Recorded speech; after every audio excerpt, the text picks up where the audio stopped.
Everything has been maxed out at this point, according to Mattie. And indeed, if you listen to that other commentator in that clip there from Puckane, people are more than welcome, but we quite simply don't have adequate services and we don't have adequate accommodation at this point. Do you agree, Neasa? No, I don't. I fundamentally don't agree with that. And look, this is the biggest humanitarian response that this state has ever undertaken.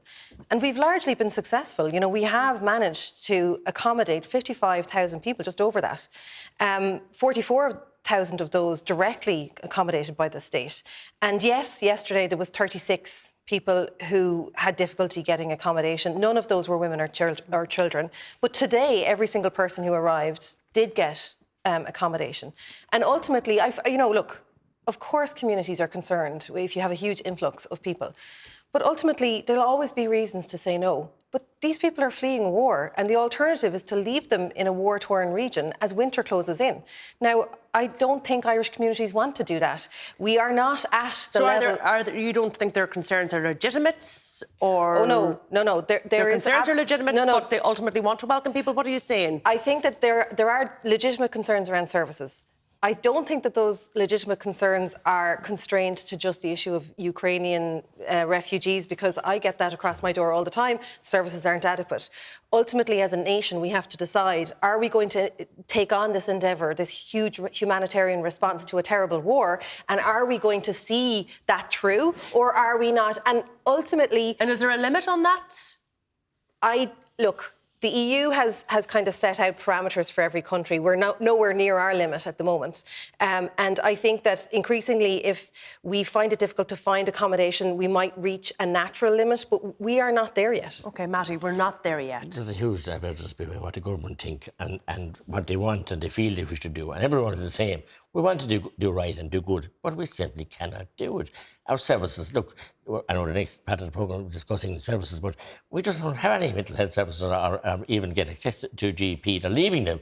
GPs are flying, the dentists are flying away from the GP schemes, and people are just waiting years.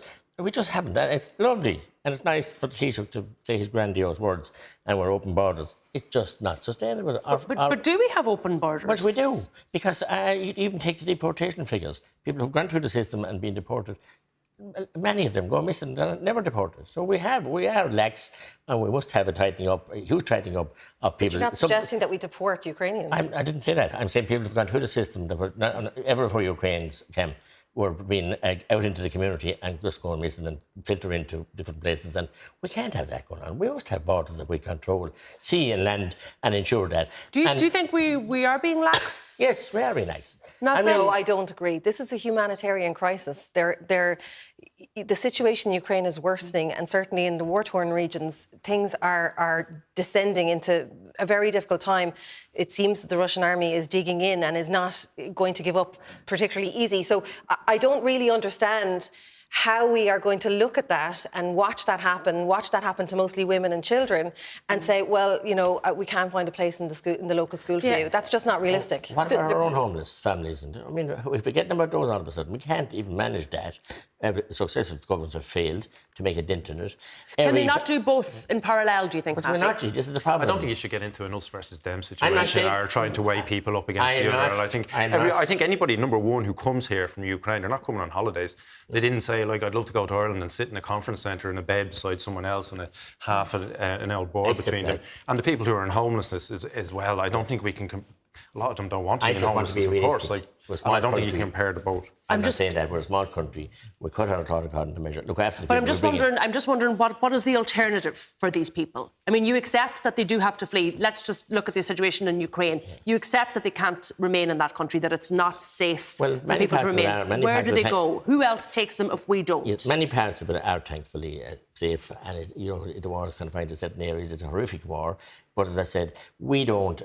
We have to be a small country. I'm sure most of the people who flee don't feel that they're in a safe area, Mattie. No, I'm not saying that either. I'm just saying that the war isn't all over Ukraine. That's my point. And women and children, yes, by all means. But we were told that there wouldn't be men of fighting age, and now we see that there are. So our checks and balances. The message went out, and I'm glad to hear Philip say now that his message has gone out to say, look, we might be able to take you, but we can't just give you all a luxury accommodation. The message went out that we were open for anyone who wanted to come, and that was the wrong message to send out. And do you think the message was we're here, we're open, we're giving luxury accommodation? Micháel Martin is an avid supporter of this, and he kept singing it out, and the Taoiseach as well, and he's going to take over as Taoiseach. So now we have a job in kind of curtailing that message that we can take you, but we can't guarantee that we'll have roofs over your head and we'll have a modicum of supports. If we can't get GPs out of the ordinary people, how are they going to get them? I'm just saying, we have to be realistic. The way you're proposing this is like this is some luxury holiday that they're all coming over for, or this regime. Like, but half of them, like, they can't speak the language, they can't work. In fairness, Mattie, you did talk about luxury accommodation. I think a lot of people have not been put up in luxury accommodation here. I'm saying that they said we'd take 100,000, maybe 200,000. That was said in the Dáil in different places by both the Taoiseach and the Taoiseach, and alluded to and referred to.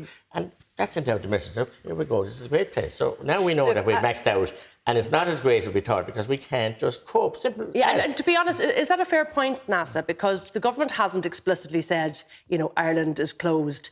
But they are putting messages out there on social media to those in Ukraine, you're more than welcome, but we can't provide accommodation here. So, in a sort of roundabout way, are we sending out that message at the moment? It is closed. Yeah, no. That is not the message. The message is that there may be difficulties in the early days when you arrive in receiving accommodation.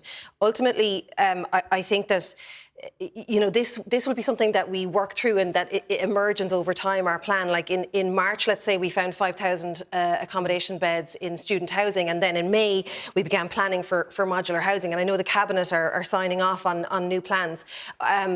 It's not going to be a clean, easy solution. This is a wartime situation. It is going to be messy, and we need to work with people. Yeah, we did see the Taoiseach today, didn't we, Philip? Sort of another call out for state-owned accommodation that might be suitable. So he clearly doesn't feel like we've exhausted all options. No, and look, you can see it around the country when you see the big empty buildings, you see old hospitals, you see old hotels sitting empty.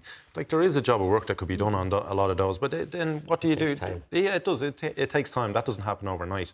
So, and then I think there's going to be a push for people, if they have a second home, if they have a holiday home, to maybe give that over on a longer-term basis. So is it not worth a second push, Mattie? Given the fact that people are fleeing war, looking to be safe, not looking for luxury accommodation, if, as Philip says, there are other options out there, it hasn't been exhausted yet. No, my simple point is that the government just went into this like lovely vision and to see we'll take on and do this, but they didn't give any plan.